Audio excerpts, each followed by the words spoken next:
In this video today, we're going to take you through unboxing the Zippi Ride 10-inch bike. It's important to try and do this ahead of time to make sure that you can have a look at the bike, get it together, make sure that it's charged and ready to have a smooth run as straight away out of the box. This one here, we've just pulled straight out of the box, and we're ready to put it together. As you'll see, the handlebars are off the bike, and there's a few accessories to come along with it as well. You'll have a toolkit in the box and a bar pad and a charger and so forth. So the first thing we're going to do is put the handlebars on. Inside the package, you'll have 2 bar clamps and 4 screws to secure them on with an Allen key in your toolkit. The easiest way is to lay the bars straight onto the clamps, like so, and then sit your 2 clamps on the handlebars ready to tighten up. And then insert all 4 of the screws, and you're ready to start tightening them up. To start with, just tighten them loosely so that you can get the bars in the right position and centered. When we raise the bars, we then want to tighten the screws evenly between the 4 of them, and be sure not to over tighten them too much.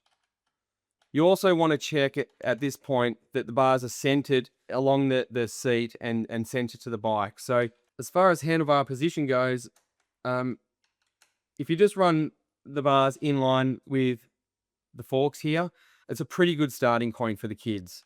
You don't want the handlebars too far forward because it hinders their control, and you don't want it too far back because then it's encroaching into the seat space. So somewhere neutral is a good spot to have them. It's also important to make sure that the cables, when you're putting it together, are all at the front of the handlebars and not twisted or moved around. So you want to make sure that they're there. Tightening them up, not too tight, but firm, and you should be good to go. The next thing we're going to do is put on the bar pad. Very basic, but I'll show you anyway. You're sliding on the bar pad, and then you're going to wrap bar pad surround around it like so. All right, now that we've got the bike together, there's a few things that we'll show you to go through before you go riding the bike. So the first thing is that you're going to want to charge the bike fully before the big day. So if I just move the bike around slightly, you'll be able to see in the top here there's a charging port. In that charging port, you'll be able to plug your charger in, plug it into the wall, and charge the bike fully. On the charger, there's a light. That light will be red when it's charging, and it will turn green when it's finished and it's ready to go. It's important because you want to make sure that you get the most out of the bike straight away. The next thing we're going to do is just go through the basic controls of the bike and some pre-ride checks as well. So to turn the bike on, simply flick up the switch here and turn it on. You'll see on the handlebars, I'll turn it around slightly, you've got your battery gauge here, and we can see that this one is now fully charged with a green light at the top. At this point, the bike is ready to go. So if you were to turn the throttle, then it will move. The next thing we want to look at is the high-low switch, which you can get to the high-low switch or speed selector by pulling the little clamp at the back of the seat here, pulling it up and pulling the seat backwards slightly. That gets the seat off, and then you'll be able to expose the top of the bike, and you'll see an on-off switch, which is actually a high-low. So 8 kilometers an hour on slow speed and 16 kilometers an hour on high. We can simply test this too by lifting the back of the bike up and turning it on. You'll be able to hear the difference in the motor, whether it's on low or high. So if we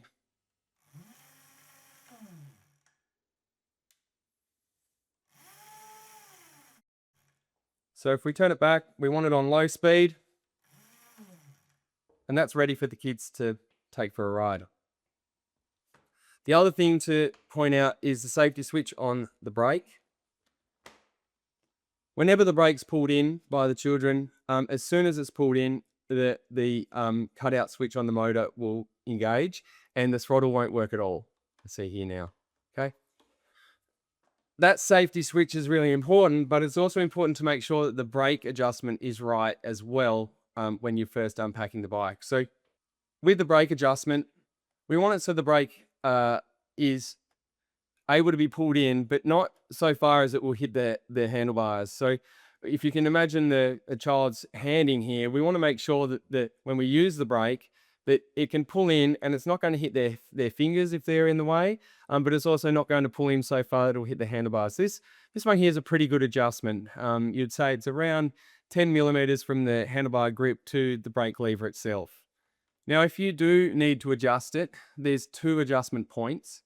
The first adjustment point is up on the brake lever itself. This is like minor adjustment. So if you just need to pull it in, if it's pulling in a little bit too far, we can just simply turn it out like a normal BMX style brake, tighten up the lock nut on the top, and now we've got a new adjustment. So it's really good for just minor adjustments.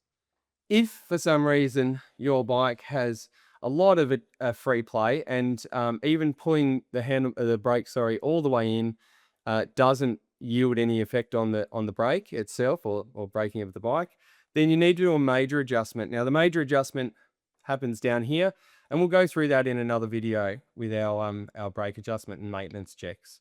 So you've got the bike together, you've done all your pre-ride checks, you've made sure everything's right, and now it's ready for your little guy or girl to go out and have some adventures.